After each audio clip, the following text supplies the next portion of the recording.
Hey, welcome back to the About the Play. Welcome back to the About the Labor podcast here at VikingsTerritory.com. Wow.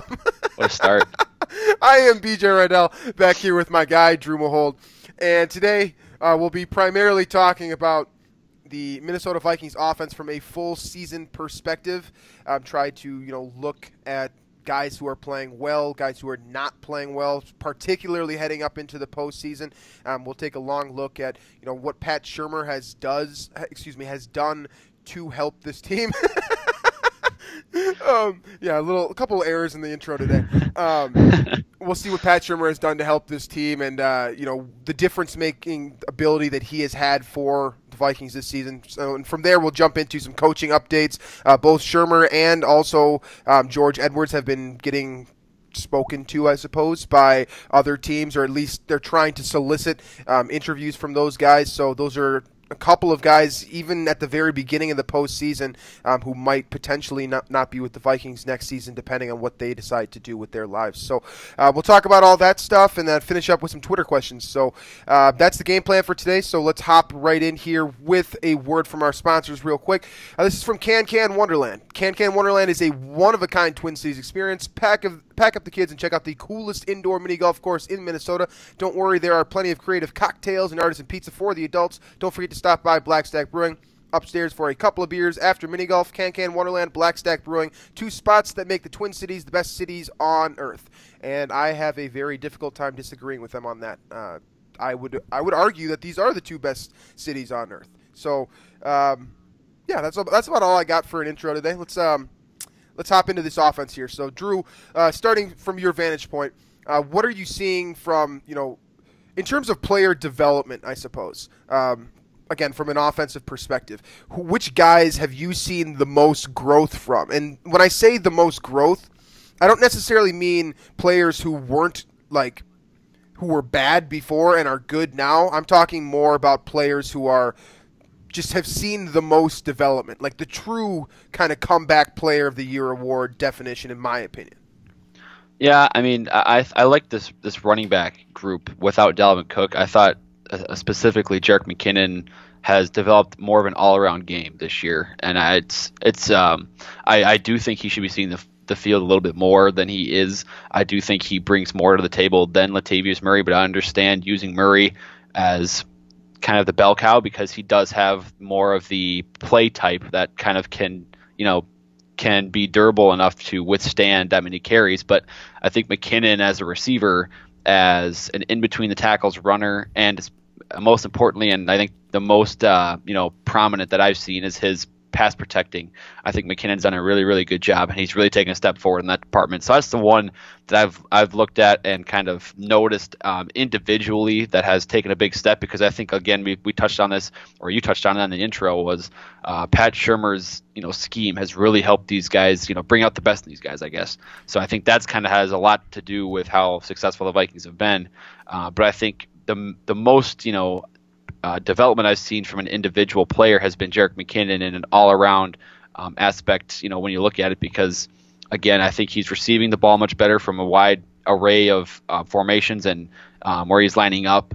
And then, I think the pass protection, too, has been huge. And it's been, in the past, Vikings have had some trouble finding a third down guy. And a lot of times last year it was Matt Asiata, just because they didn't fully trust McKinnon. He'd have some bright spots here and there, but it wasn't quite there yet. And I think his improvement there has allowed him to be that third down guy that can catch the ball as well, and I think he suits that third down role better than Latavius Murray does. So I think his improvement there has helped this Vikings team lead, or I guess they're top 5 in the league in third down conversions, and I think McKinnon's a big reason for it.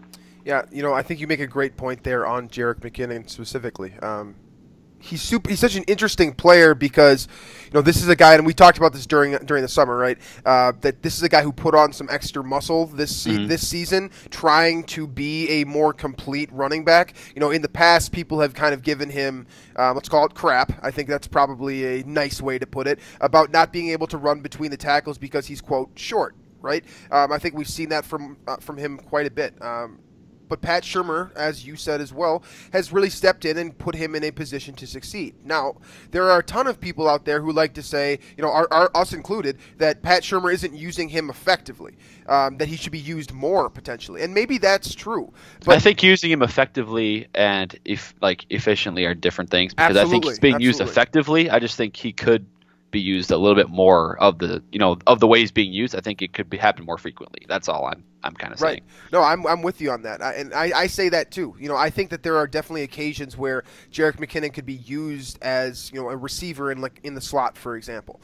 We've talked about that quite a bit. But he's a guy who can do so many different things. It's tough to put so much on his plate at one time because he is so naturally talented.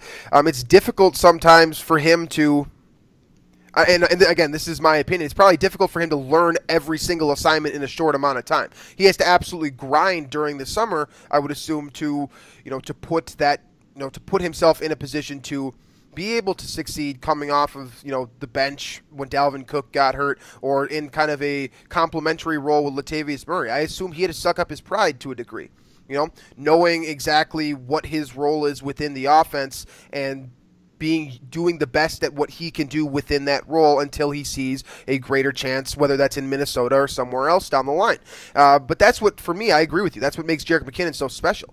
But I think that we would be, it'd be difficult to leave this conversation and this specific topic without talking about Case Keenum, just because, think about all of the times throughout his career where we've looked at his games and thought to ourselves, whether that's me, Drew, someone listening, and just thinking, man, this guy is not good at playing quarterback.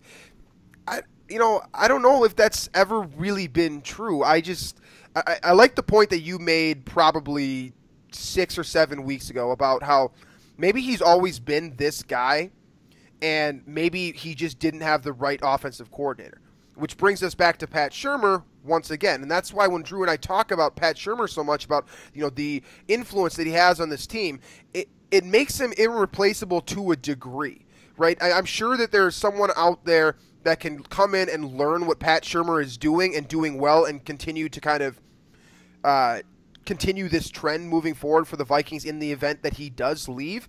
But why would you want anyone else, I suppose? And maybe the question that you might ask next is, why would Pat Shurmur want anything else? If you're having a bunch of success, you have a bunch of guys that believe in you, a bunch of guys that are playing to what you think is best for them and keeping their mouths shut for the most part, that's the perfect job in the world, I think.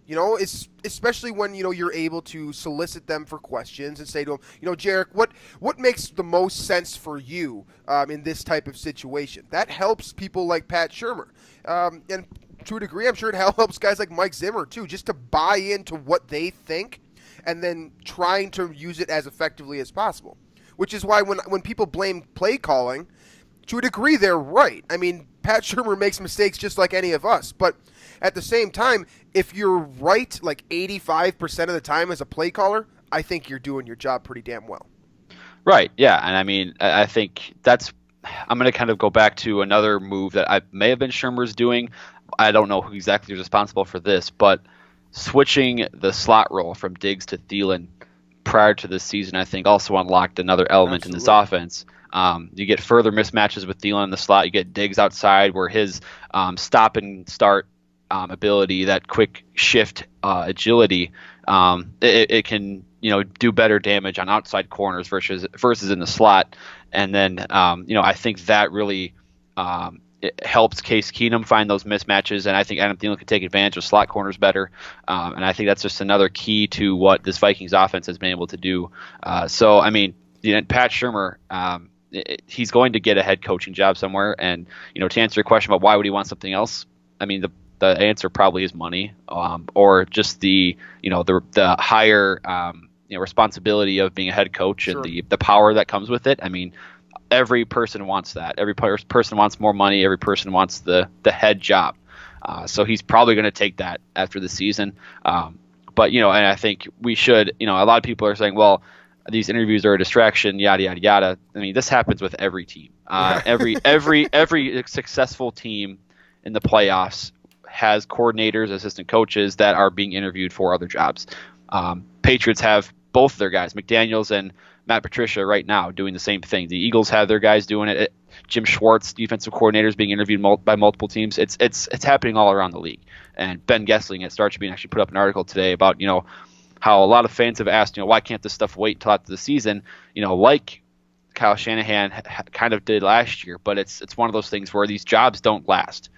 These available jobs, a lot of them get scooped up and they fill them right away because a lot of teams are insecure about waiting that long. And so you have to allow Shermer to do that. And he's already got 4 teams that want to interview him, and I can't imagine he won't like one of those situations. So it's we're down to our last few games here of Pat Shurmur as offensive coordinator. But what he's done for this team, what he's done for this offense, I think he's given a very nice blueprint to whoever takes over as to how to unlock the greatest potential in some of these guys. Absolutely.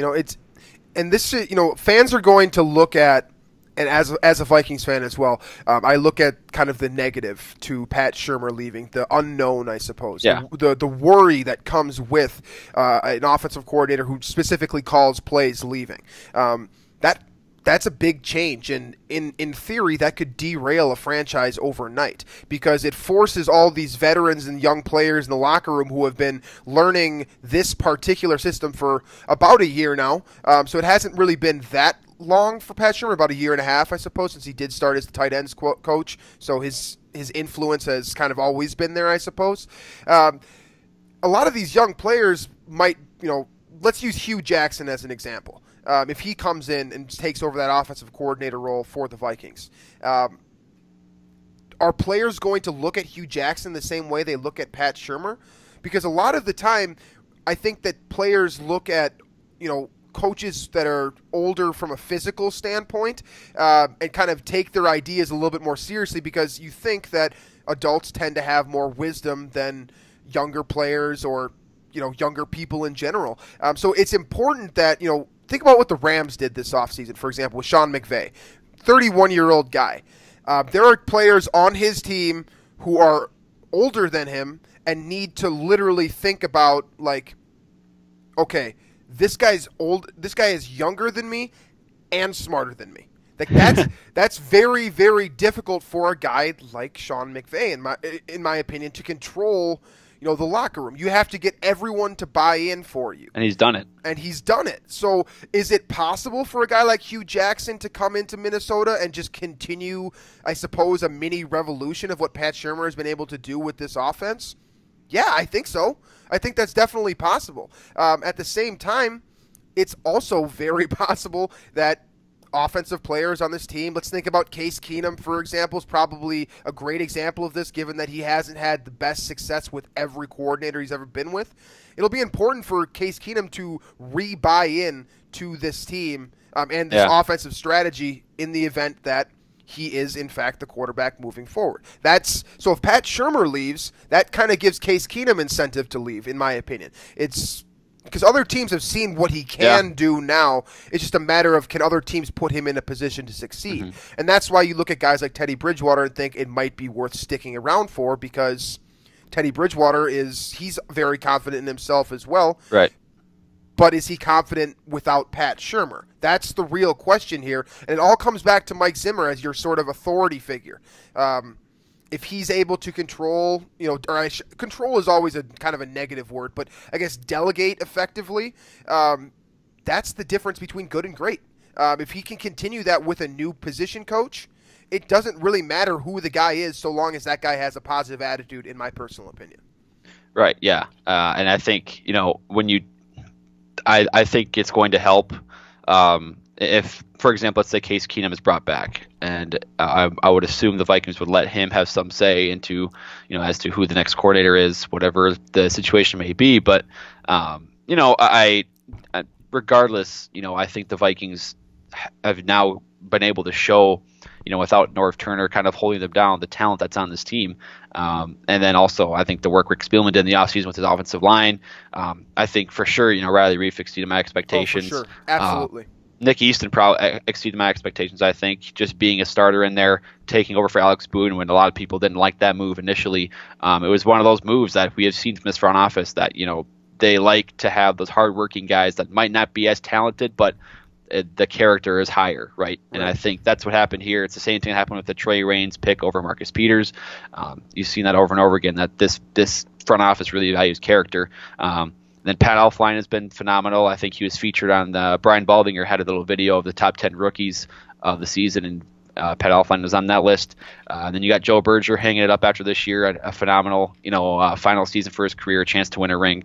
And then Mike Remmers has also exceeded my expectations. So this offensive line, and also Rashad Hill deserves credit too for kind of playing both positions. I do think he's much more comfortable at right tackle than left tackle. I think when he was in there for Reef, he struggled a little bit. But the point being here, this offensive line, a lot of the guys are brand new pieces from last year, and the fact that Spillman was able to corral all these guys and make it work, and then also Tony Soprano deserves a lot of credit for making it work as well, getting guys aligned into the positions that it's going to they're most comfortable with, and that's going to work for this offense. So I outside of Jerick McKinnon, who I really liked his development this year, this offensive line in general, just all of them combining together, basically like an entire new unit besides Joe Berger for starters. It's pretty remarkable what this group did.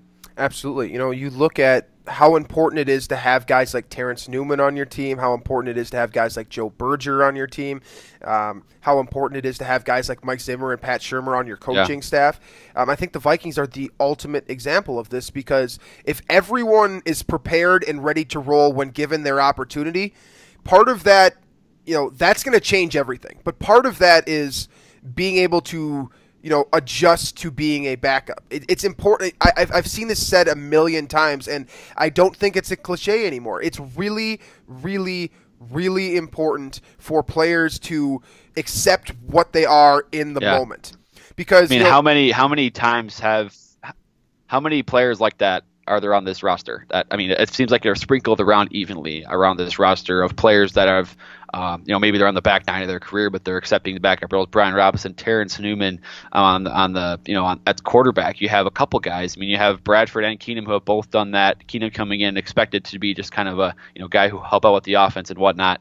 Offensive line, Joe Berger as well. You have all kinds of guys that are coming in, maybe not being the featured guy or the starter, but they know that they're part of the responsibility they have now is to help groom this team for the future, and they've done that, at least from what it seems like this year.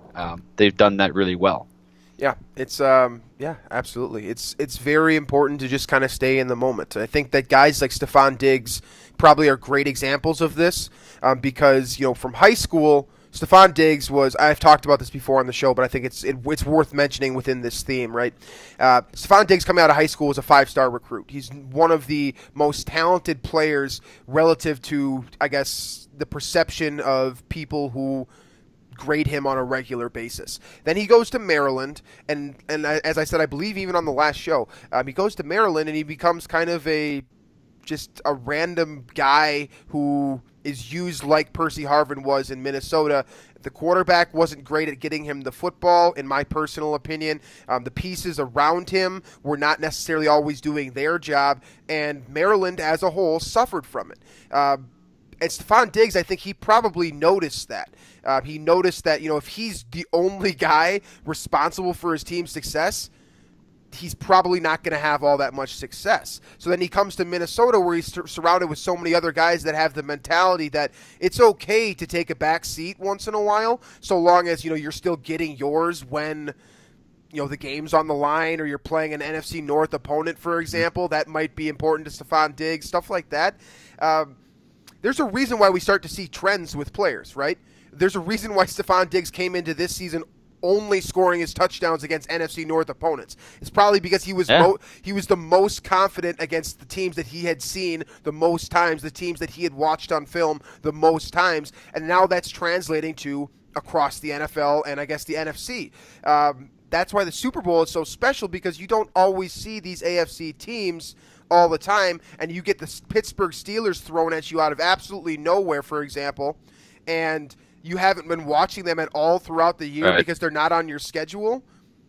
it's difficult to prepare for that in 2 weeks. That's why they do have that 1 week layover, in my opinion, is so that it gives teams enough time to prepare in order to make it a great game, because I think that helps from a marketing perspective for ESPN or NBC or whichever network. I can't remember right now which network hosts the Super Bowl, but you know what I'm saying. So I'm extremely impressed with everything that the offense has done this season, but I'm honestly even more impressed with the defensive side of the football this year, and I think that you could probably agree with me on this, that how much fun has it been watching this defense develop kind of as a group? Because we saw last year, we saw the flash, right? The first 5 games, we saw how elite this defense could be in particular. Now we're seeing how elite this defense can be, period. Right, it's extremely, extremely impressive. They work as a group. They have a bunch of humble guys on there, starting up front with Linval Joseph, all the way to the back end with Harrison Smith and Xavier Rhodes.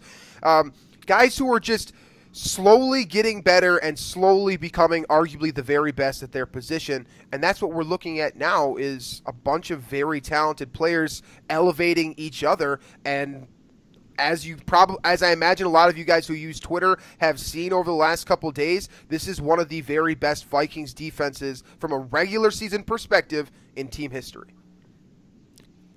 Right, it is for sure. Well, I mean, you mentioned we talked about that last show, the humble mentality and guys just doing their job and slowly getting better to the top of their position in the NFL, and I think.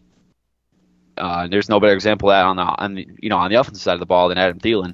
I mean, who knows what we'll be saying about this guy next year, because the last 2 years he's taken a serious jump from 6th wide receiver on the depth chart, special teams guy exclusively, to Pro Bowl receiver, probably top 4 or 5 guy at least in the NFC. You can argue obviously where he stands in the entire league, but and at the pace he's on, he's going to be an elite, top 1, 2, 3 receiver next year. And that just shows, the development of those guys and how, the mindset Mike Zimmer has instilled, it seems to have taken effect, because these guys are developing at a much more rapid rate than a lot of players on other teams in this league. It seems like guys are just that they're reaching their peak sooner, and that peak is lasting longer in Minnesota right now. And I think, we're trying to focus on the offensive side of the ball for this show.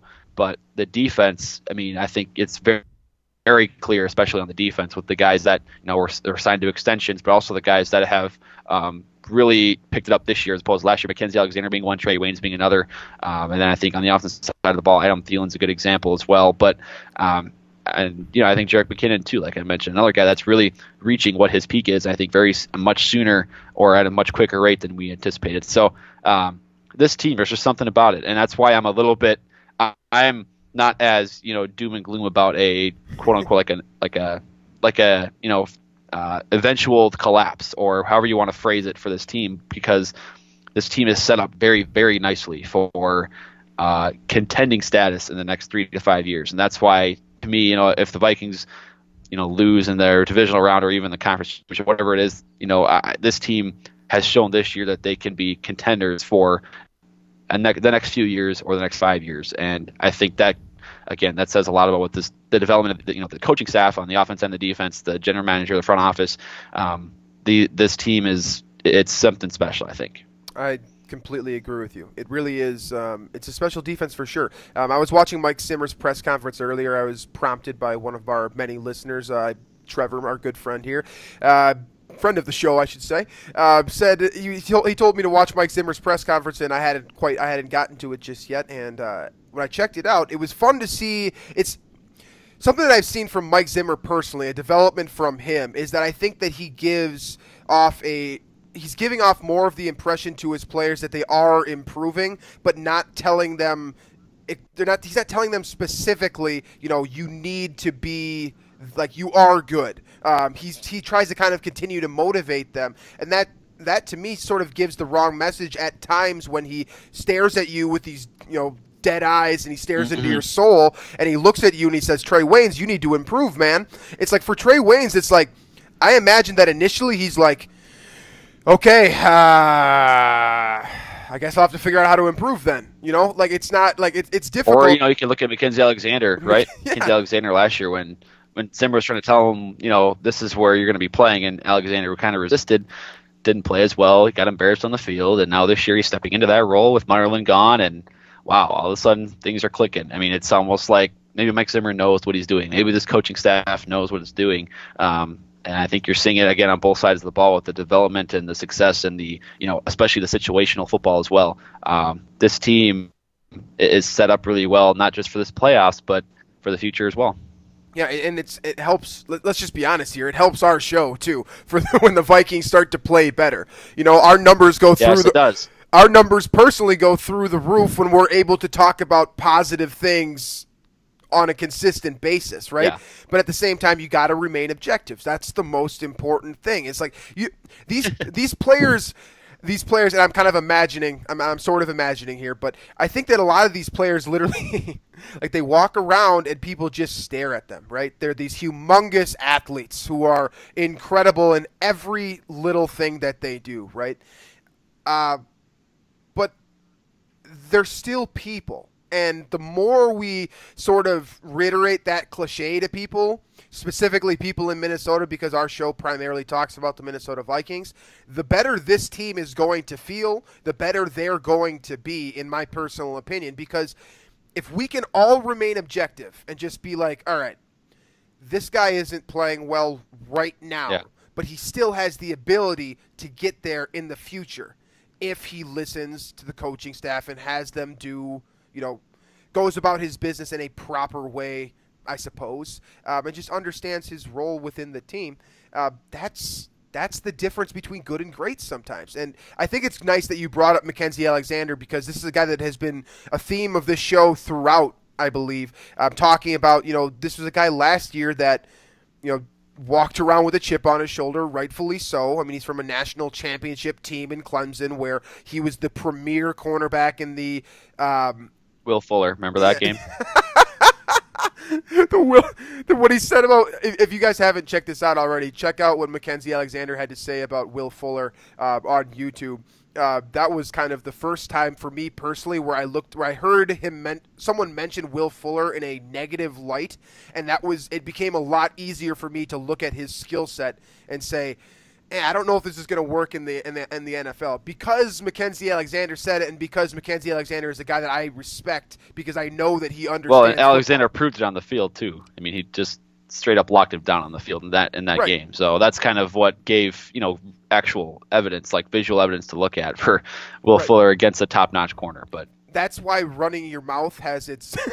I'm saying this like I'm telling you guys this from a personal perspective right now. That's why running your mouth has its benefits, and also it's a very high risk reward, it is. Like because I was running my mouth last year about this 5-0 football team, and everything came tumbling down, right? I was really excited. I was like, Super Bowl caliber football team. I've seen all the pieces. And they go into the bye week, and I don't know what they did during the bye week, but it took Vikings fans about to week like 14 to 15 to say, okay, Super Bowl team this year, And that's completely fair in my personal opinion. Like sometimes you watch too much football, right? And like you start to get to the point where you're like, exactly what's going on from your standpoint, and that's not necessarily correct, right? Like that's just what you see. So like if I think play action is the right call on 3rd and goal, that doesn't necessarily mean it's the right call. That's just what I would call if I was the offensive coordinator, right? And Pat Shurmur clearly, very, very clearly understands how to call plays a lot better than I do, because if he didn't disagree with me, he'd probably just call the plays that I'm saying, right? So, like, it's good for me and for everyone else to disagree with him because it gives him constructive criticism, in my opinion. That's what makes a great offensive coordinator. That's what makes a great coach, is to listen to the guys when they say, hey, Jerick McKinnon needs more snaps, or Cordarrelle Patterson needs to not be playing wide receiver anymore. Like, stuff like that. Like, you're just not ready sometimes. And when you are ready, the person will let you know. So, okay, speaking of this constructive criticism and kind of, being objective towards players, is there any element of the offense or any player on the offense that you were, I mean, not disappointed with? I can't think of a player I'm disappointed with on the offense, but is there a guy that you still think has a lot of room for improvement, or maybe you'd like to see better in the playoffs this season? You know, from on the offense, I'll go with Latavius Murray strictly because this is a guy for me who has developed tremendously over the last 3 years or so. You know, we saw him start to get his role in Oakland. I should say he carved out a role for himself to a degree, but he was still playing with a couple of other guys. And he's this big body running back who probably can handle 15 to 20 carries per game, but it's been a bit of a development process for him, being able to see the holes quicker when they develop, making the right cuts, knowing how to use his body effectively as a rusher. Body control is important everywhere on the field. We talk about it a lot with wide receivers specifically because they have to kind of contort their bodies in different ways. But body control is important at the running back position too because it gives you balance. If you have good balance, it's a lot easier to kind of manipulate defenses and judge where they're going to go if you know them better than they know themselves to a degree. And that's important. So for guys like Murray, I think it's about being in the film room more because he could be even greater than he already is, right? He's got the talent. It's clear now. I think that, early in the year we saw this guy who was probably playing hurt to a degree. Again, that's something that, it popped up on the injury report and stuff of that nature. So it's not definitive whether or not he was hurt. I forgot injury problem before the season. What's that? I forgot about that injury issue he had. Remember his injury issue when we all said, he might get cut, he might do this because he was doghouse for not being ready. Now he's got 8 touchdowns for the season, nearly 1,000 yards. Not too shabby, right? He's taking advantage of the opportunity, and at the very least, maybe the Vikings don't want him next year because of the situation with McKinnon and Cook, whatever. But he's made himself some money, regardless whether he does get that next year picked up by the Vikings or he goes to work somewhere else. I think your points are valid about it being being critical because I do think that he could be better. I think he's waiting for the perfect hole. It seems like sometimes, and that's why he gets those 1 to 2 yard 1 yard rushes, 2 yard rushes. I mean, he's under yards to carry for the season, but I think he's just taking responsibility of bell cow on an offense that is top 10 in the league. I think that in itself deserves a lot of credit. Absolutely, and this. I always go back to Adrian Peterson as an example, whether it's fair or not. You go back to Adrian Peterson because he clearly has the talent to run the football, right? Like, that's very, very, very definitive at this point. And we always talk about, during the off season, we talked about during the off season when he was in Minnesota, whether he had the capacity to even catch the ball and do anything with it. Then we go back to the fact that his first touchdown in the NFL was actually a receiving touchdown. So this all makes me think, from my standpoint, that Adrian Peterson, while he may have had the capacity to catch the ball throughout his career, he just didn't enjoy it that much. He didn't feel confident in his hands. Maybe it was a looking the ball all the way in thing for him. Maybe it was just easier for Adrian Peterson to be what Adrian Peterson is, and that's a phenomenal between the tackles rusher.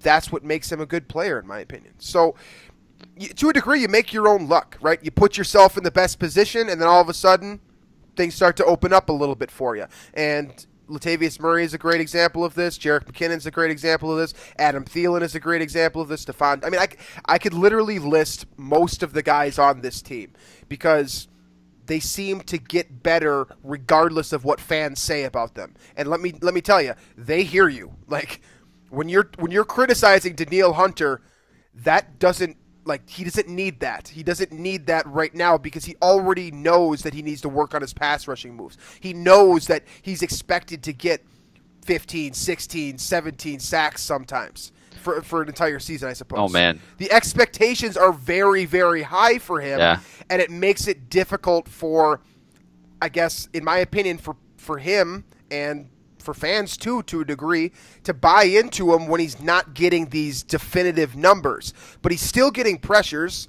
He's still beating tackles. He's still influencing the defenses in a positive way. And this goes back to what we were talking about a couple weeks ago, where does it really matter if they're getting sacks and interceptions so long as they're stopping teams in on 3 downs? I don't think it does. I mean, field position matters. We saw that with Teddy Bridgewater in the Cincinnati game. But how much does it matter if the defense is playing lights out and allowing 130? It's a much more solid foundation when you can hold teams to 25% on 3rd down, which is just ridiculous. It's much more solid and reliable to have that be success in the foundation of your defense, turnovers, which is kind of how the Vikings were off such a hot start last year, and then we saw how that fell apart. So the 3rd down defense, red zone defense too, I believe it's 7th in the league in touchdown percentage. Those two things right there are really why this defense is as prominent and as successful as it is, because you see the yards and you see the points allowed are both number one, but I think those are founded on the success on 3rd down and the success in the red zone. So we are not really staying on the offensive topic, but I will ask you one question to kind of round that part of it out. So in the playoffs, what is one thing that is going to be the most important on the offensive side of the ball to win and beat this juggernaut NFC conference in the playoffs?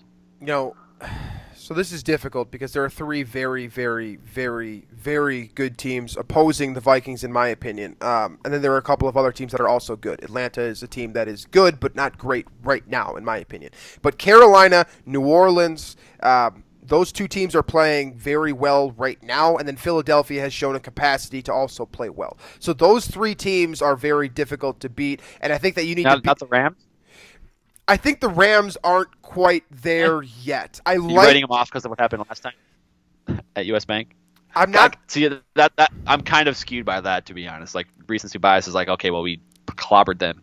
The Vikings clobbered them at US Bank Stadium. So, that's kind of why I was rooting for the Rams to be the 3 seed. But right. I see where you're going, because I think the Saints, for sure, to me, are the most dangerous. But I'm not writing off the Rams. I want to mention that point because I do think that's important. I personally never like to write off teams. I just think that some teams are better than others, right? And that's the ultimate cliche, right? But that's seriously that's what I generally think about teams. Is they're all good. They all have the capacity to win. It's just a matter of can they execute on the field. So I look at a team like the Rams, who is in their first year of Sean McVay. It would be extremely, extremely, extremely impressive for Jared Goff to make it even to a Super Bowl in his 2nd season. That would be crazy. I would be extremely impressed with everything Sean McVay, more impressed, I suppose, with everything that Sean McVay does if they go even further. But this goes back to it's difficult to beat a team twice ever because they know you better. So maybe the Rams are the most dangerous team for the Vikings. But I just think that looking at them coming into US Bank, they match up well from a talent perspective, but I just think that Mike Zimmer he's insane. And I mean that in the nicest way possible. It's just he knows exactly what he needs to do to succeed, and he does it at a very high level pretty much every single week. And I think that if you take one player out of the game, Jared Goff probably, because he is the quarterback, it's tends to be the most important position, and then you're also able to influence those offensive tackles a little bit, who I don't think are great in Los Angeles. You probably have a very good advantage against that team. You could be confident against that team.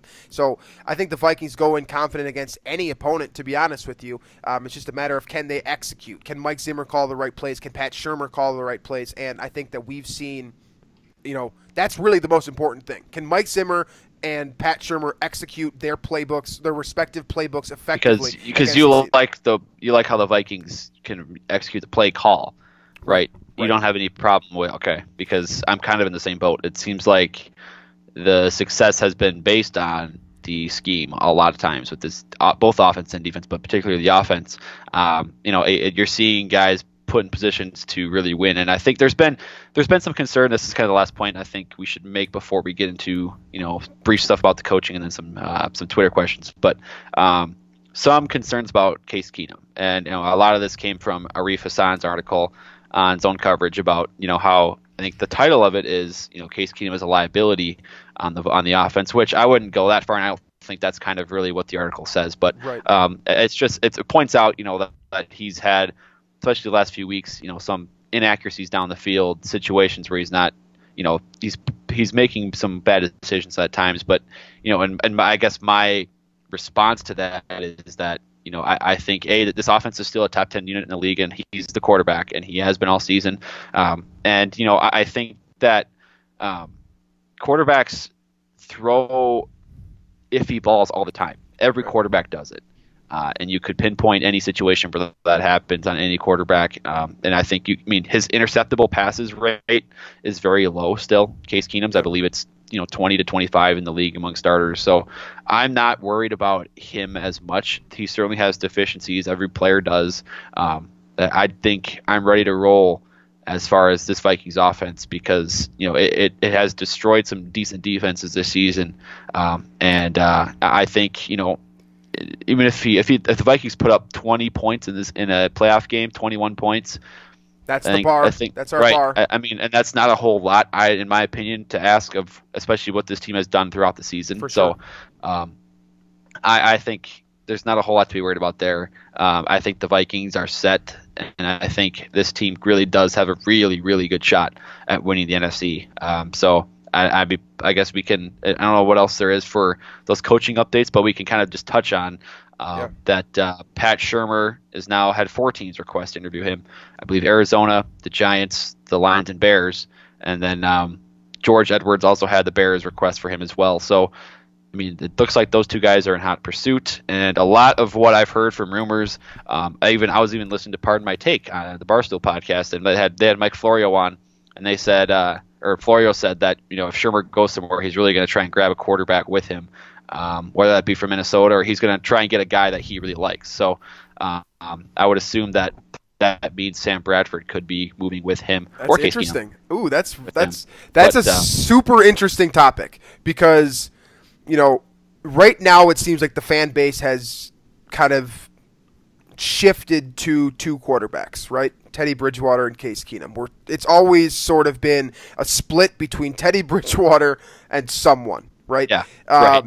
And right now it's Case Keenum and Teddy Bridgewater, which to me leaves Sam Bradford on an island to a degree. If I'm in his position, I feel.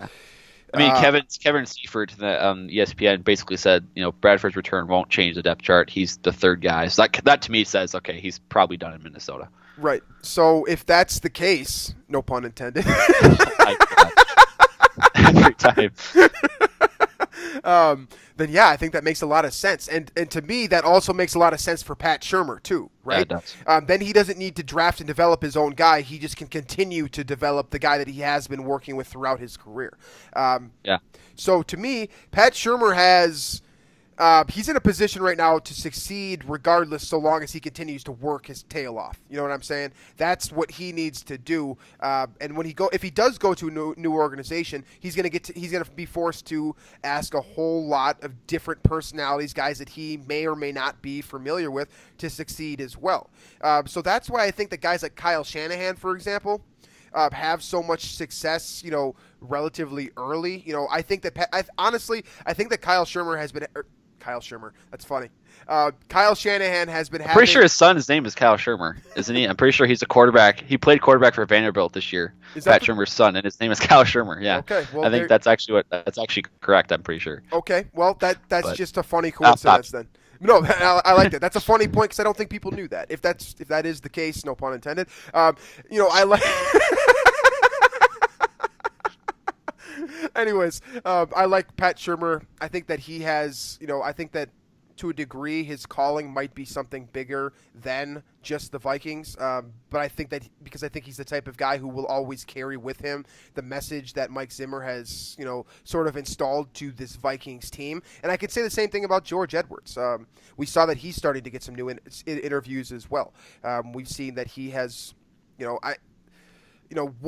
I guess George Edwards has had multiple people, multiple teams, multiple people try to get in touch with him. Again, this goes back to whether or not the Vikings are going to allow them to do so. And I believe the Vikings will say, we'd like for you to do whatever you feel is best, but at the same time, we want you to focus on the now. This team has a real chance to win the Super Bowl. I would assume that's the rule of thumb around the league is, right. With other teams. I mean, it's just rude. Do your interview, whatever, but we want you. We would like for you to be focused on also winning a Super Bowl for us, Please, to a degree, it's somewhat rude for teams to come in to look at a team like Minnesota and basically to say to them, all right, we want your coach and we want him right now. Like, that's rude. Like, that's why I think I'd like to hear your thoughts on this as well.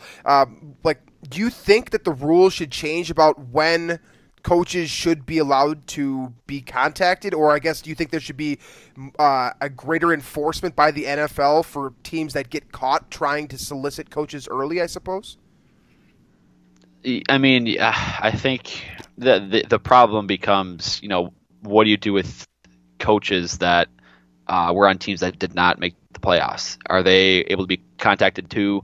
Because that gives them a leg up and gives them, more options. Whereas, if you're coaching and you get to the Super Bowl at this point, you have to wait. I mean, if let's say teams have to be, coaches aren't allowed to be contacted until after their season's done, well, then that gives a huge disadvantage to the coaches that actually make the Super Bowl and actually should have the right to earn or take whatever job they want. So, right.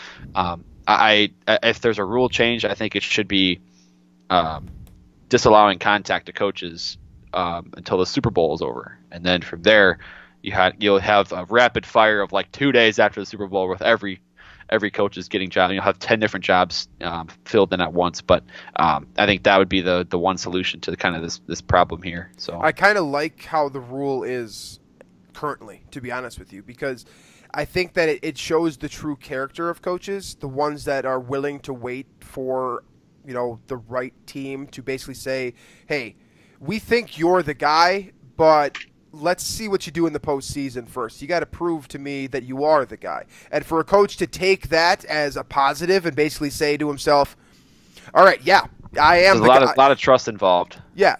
So basically what it comes down to is, do you think you're the best candidate for the position? If you think you're the best candidate, my rule has always been, if you don't think you're the best, why should anybody else? I think that's the difference between a coach that can transition from one team to the next, but you got to finish what you started before you jump into something new, I suppose. Sure. That's always very important, and it's important for all of us to remember that, as fans as well. I think that we understand football as fans when we understand that everyone is always trying to adapt to, changing circumstances. Yes, I do think it's rude for a team to try to get after Pat Shurmur early, but at the same time, it tells Pat Shurmur, hey, we think you're the guy potentially, and we've seen enough from you in your body of work that we think that you're going to be the guy moving forward. So if Pat Shurmur can look at that and be like, yep, I am the guy, that's really all a team needs to see. Yep. That's why Shanahan was able to move from Atlanta to San Francisco and find success on a relatively mediocre roster, in my personal opinion. So let's move into that kind of counts as a Twitter question to a degree, because I'm sure there are a lot of people out there who have been trying to find learn that type of thing about these teams. So let's talk about let's talk a little bit about how I guess what this team. I don't know how to phrase this. Let's talk about how Aaron Rodgers sort of influences the rest of the world, I suppose, because this is something. Oh, wow. This is going to be deep. I like this segment. This is deep, and this is from my guy Daryl Stoffer, the guy that has been throwing questions our way for some time now, and I think that this is in itself its own segment, right?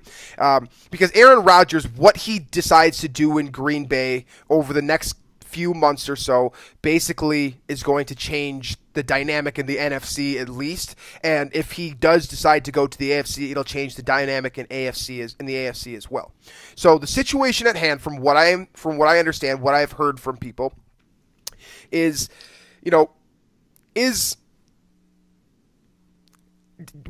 should the league enforce Aaron Rodgers this subjective rule about about teams needing to release a player if they put him on IR and he's not actually hurt, right? So this comes down to what you think about this situation. Mm-hmm. So do you think it's best for the Packers to just abide by this rule? Assuming this is written somewhere, do you think it's right for the Packers to look at this situation and say, all right, I guess we have to release you, Aaron, and you have the opportunity to re-sign with us, or you can re-sign elsewhere. It becomes a matter of fear, I think, because the Packers are built around essentially one player. I've made this opinion known throughout the year and throughout the last couple of years, honestly. And Aaron Rodgers might look at the situation and be like, it might be in my best interest to try to fight this rule, to try to get this rule enforced because he can make more money immediately. So I guess from your vantage point, what do you think about Aaron Rodgers, and do you think that the league should enforce this, quote, subjective rule, I suppose? Well, the league is very political, as much as we maybe don't want to admit that, or the fans don't want to admit it, but there's a lot of money matters, and and then the reputation of teams, the relationship with the front office or the league office, that type of thing matters. And from what I understand, the Packers, that crew does have a really good relationship with the front office or the league office. So I would imagine that what's happening, or what maybe already has happened, it's just not reported because I think maybe they want this to go away. This whole story is that the Packers went to the league office and said, hey, we screwed up. This is a big mistake by us. Can we just pay you a fine and we'll be done? And I'm assuming that's what happened or will happen to this. And that's probably that's what I would do if I was a Packer. I would not in any circumstances let Aaron Rodgers be released over some fine, very finite rule like that. But if I'm Aaron Rodgers, I mean, it depends on what he wants. If he wants to stay in Green Bay, he very well could want to stay in Green Bay. We don't know that. But if he does want to go elsewhere, or thinks there's better opportunities somewhere else for him, then maybe he should look at that. And I guess I didn't think about it from that angle, from Rodgers' angle, if he would want out, because this would be an opportunity for him to get out. I mean, that'd be awesome for the Vikings if he were to go elsewhere, because they already, Packers already signed McCarthy to an extension, so that helps us. The next part now is getting Rodgers out of there, and then we can see truly how good of a coach Mike McCarthy is. But I mean, I'm assuming nothing really will happen here. I'm assuming Aaron Rodgers will be a Packer next year and the year after that. It's a weird rule, and I really doubt anything would happen to arguably the most valuable player in the NFL over something that seems, it's a pretty small rule. And I think it's one that the Seahawks have also violated this season, and I don't remember anything huge happening on their end. Yeah, it's interesting for sure. So, personally, I just want the league to be straight and narrow, right? It bothers me when people look at football and they say, "Oh, it's predetermined. The refs are messing with it, or so and so is Roger Goodell is messing with it, or whatever it is," because that sucks for Vikings fans, because we seem to always have bad luck, right? But it seems like when we have more positive energy and the team has more positive energy, they're treating their officials with respect. They're treating each other with respect, even if they don't like each other. Again, not everyone likes each other. That's just how life is. It's normal for everyone to dislike someone or to think that someone is rude or whatever that may be. But it's very important to try to see the big picture. And so for me, I think it's important that the league enforces this rule, assuming that it is, in fact, written somewhere. I don't know if it's written anywhere because I haven't read the bylaws of the NFL cover to cover. So it might be somewhere written in very fine print without me even having an idea of where it is. But, this is something that I have heard, and this is something that I think that warrants discussion because it's going to change the landscape of this league. So from there, let's jump into a couple more Twitter questions here, and then we'll get off the show for the week. Yep. From Josh Sweetland at Sweet School, kind of a teaser here. If the Vikings will only win the Super Bowl when hell freezes over, and Trump is teasing his nuke button right now, would a nuclear winter count has hell freezing over. So maybe he's onto something. Maybe this is kind of people a little loose, and it's kind of a joke, and it means that right now is the Vikings' opportunity here. But I don't know. That's a funny question, I think. No, I like it because it's funny because it seems like as the Vikings continue to improve, Trump's I should say this. I'm not a political person. I don't like talking about politics. So, but this does have kind of a joking connotation to it. The nature of this question is funny to me. So I think that I hope that everyone can find the humor in here, even if you are someone who loves Donald Trump. I personally do not. That's just my opinion of the guy. I don't care if you like him. I'm not going to judge you for that, but that's my personal opinion. I think it's important for the right people to kind of believe in something. And when the right people believe, then that tends to influence a lot of people, right? I told you we're going to get deep as hell here. But that's what I see here. So maybe hell is going to freeze over. Because I think it's funny because I've seen this, Donald Trump's approval rating has gone down and the Vikings have gone up. It is true. Look at the correlation there. It's ridiculous. Is there causation? Probably not. I assume there's not. I can assure you that there's not a causation between the Vikings' success and Trump's approval rating. There's not. But yeah, and I would say you're definitely right about that. But I do find it funny, and I do find the nature of the situation to be very funny, just because. Yeah. It seems like I believe the last number that I saw is Donald Trump's approval rating was at 31%, which we got to keep sample size in mind here. They only poll a certain number of people, but who really knows, I suppose. And the Vikings are playing out of their minds right now. So that's just. This is where we need to learn the difference between correlation and causation, right? This is the definition of finding the correlation and the causation. And it's funny that Mr. Sweetland here asked us this question because we're having fun with it on the show for entertainment purposes. But this is not something to take seriously. I need to make that clear right now. All right. Next question. The next question actually should probably be taken a little bit more seriously from our buddy Josh @ Handy13 _. So is there a deadline for the Vikings to make a decision for the future? I assume this is phrased for Keenum, Bradford, and Teddy, for the next year. When is that deadline? And then what do we think will happen? Will one guy be franchise tagged? Will Teddy get a prove-it deal? What do you think at this point will happen with the quarterback situation? Good answer. That's about my answer. As someone who has missed on Teddy Bridgewater news on 2 separate occasions over the last, 6 weeks or so, I don't even know if I want to talk about this question. I'm not going to deal with the quarterback position. Yeah. I think that it's Case Keenum's job to lose when Mike Zimmer says it's Case Keenum's job to lose. When Mike Zimmer says, all right, Case Keenum, you're out. Sam Bridgewater, whichever one of you guys, whichever one of you that it is, you're going in. That's when it happened. That's when the change is made. That's the deadline as far as I'm concerned. I'm not messing with the quarterback position anymore.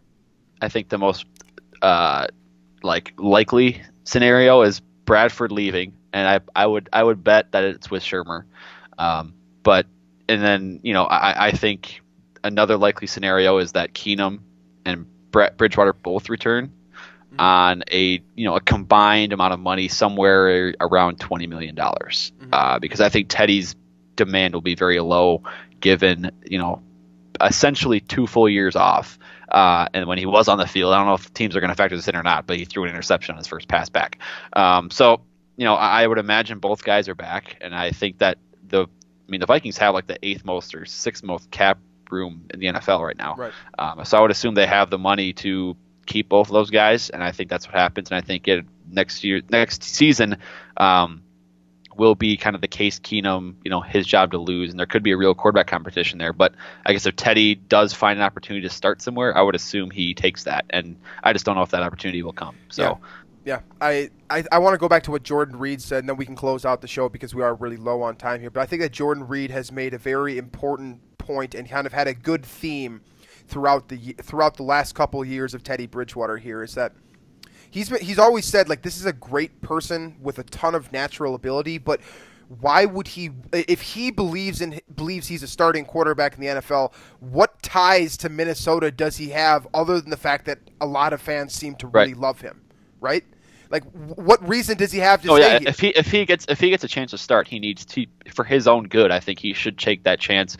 I personally don't know if that chance will come this offseason, just because I think there's so many uncertainties for a lot of teams that I just think his best opportunity might be staying in Minnesota as Keenum's backup to begin with, and then whatever happens from there happens. Right, and I think that's kind of how all fans should feel about their players. If they truly love their players, like if you love your team and also love your players, you should want what's best for them, right? You should want, like, as a good fan, you know, did we want to see Randy Moss leave?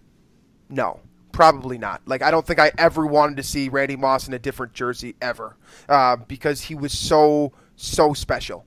But at the same time, it was fun watching him score 23 touchdowns in 2007 for the Patriots, right? Thank you. That's a great closeout point, and it kind of adds to what's going on right now. Should Randy Moss be a first ballot Hall of Famer? Yes. Please.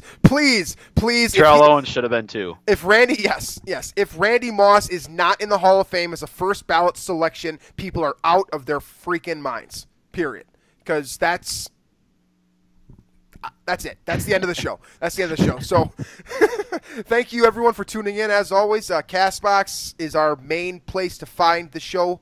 They do a lot of work for us, and we try to return the favor as much as possible. You can also find us on iTunes and Stitcher, Google Play. I think we're still on iHeartRadio as well. ZoneCoverage.com is where you can find my work. That's going to sort of change a little bit here. I'm going to be combining my column and my mailbag and that's going to be coming on Thursdays now. So that's a minor change that I'm going to make moving forward here. And then, you know, Drew's work over at Vikings Territory, that hasn't changed. The staff over there still does a tremendous job, from Drew himself down to Sam, Sean Borman, Joe Johnson runs a tight ship there. You know, all of these guys do a nice job. So it's very important to check out Vikings Territory, even though I'm not there anymore because there is so much talent within that group. So I believe that's all I got. Can Wonderland, Black Stack Brewing. You know our sponsors, folks. Make sure to check them out. Your pen.